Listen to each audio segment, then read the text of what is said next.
Hey everyone, it's time for the March wrap-up already. So let's look at all the things that happened on this channel this month. First of all, I did a lot of tags again. I did the Book Tower Challenge, the Book Cake Tag, the Zombie Apocalypse Tag, and the Drowning in Books Tag. Apart from tags, we talked about big books again this month, especially the trouble with them.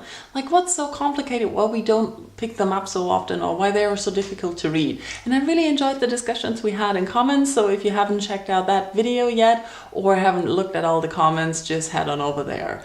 And I also uploaded a list of 50 books to read before you die. It's not my list, I took it from someone else. And I really enjoyed to see your opinions on reading lists and how many of those books you've read and you don't want to read and all of that. That was very, very interesting. And I asked you to recommend audiobooks to me, especially memoirs and short and funny books. And I got some really nice recommendations already, but if you have more, just keep them coming. Or if you are looking for a nice audiobook, head on over there. There are some really cool books there. I also uploaded a non-book related video this month, which is the art assignment Meet in the Middle, and I met the book jazz in the middle of our homes and it was a lot of fun. And if you haven't seen that video, just go check it out. Now let's talk about the books I read. In the beginning I was really slow and I thought I didn't really finish a lot of books, but I've been catching up this last week, so I'm not doing as bad as I thought. The first thing I finished this month was The Fly Company of People Who Care by Rahul Bhattacharya. I have a full review up for this one and I basically think it's more a travel book than a novel,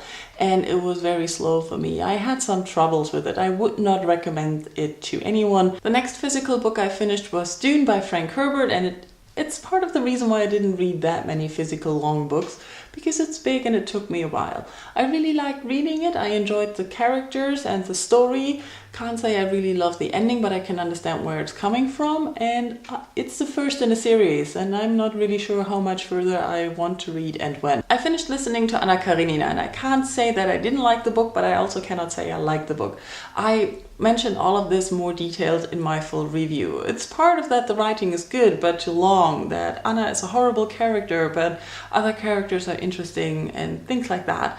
Overall, I liked it. I'm glad I finished it. It's some kind of achievement that you finish this monstrous book, but I would not want to read it again. After all these long reads, I felt like picking up some shorter ones, so I went for the latest Bane Chronicle, which is basically the first date between Alec and Magnus, and I really enjoyed this one again. It was a little bit more fun than the last one, so that was a good one. And I also read Kelly's Forced Diary.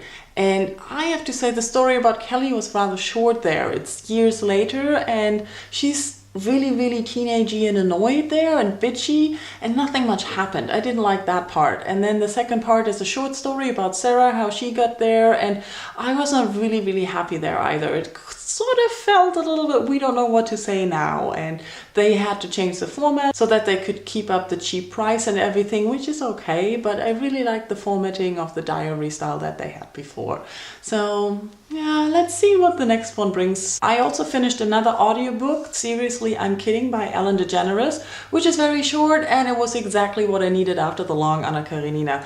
It was very interesting. I really noticed how much I miss having Ellen DeGeneres available here in Germany, because we don't get her show, we don't get anything of her. But I really like her sense of humor, her randomness, how she talks and then gets digressed and talks about something else, and the way she sees some things and her view on women and career and all these things. It was very interesting, and I really enjoyed that one. I can only recommend that. And because I still didn't feel like reading a big novel, I picked up the new American Haggadah, and I found out what a Haggadah is. I'm not even sure if I'm saying that correctly. But this is a book about the Jewish Passover festival, and it's very interesting. Since I'm not Jewish, I don't know anything really about the Jewish traditions and everything. So this is sort of a guide of how you go through this festival, what you do, how you prepare it, what you have to say, and in what rituals you have to follow.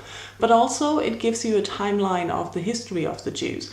And this book, the Haggadah, is written and rewritten over time, over and over again. And it's very normal to do that, apparently, and to put your own thoughts and interpretations and things.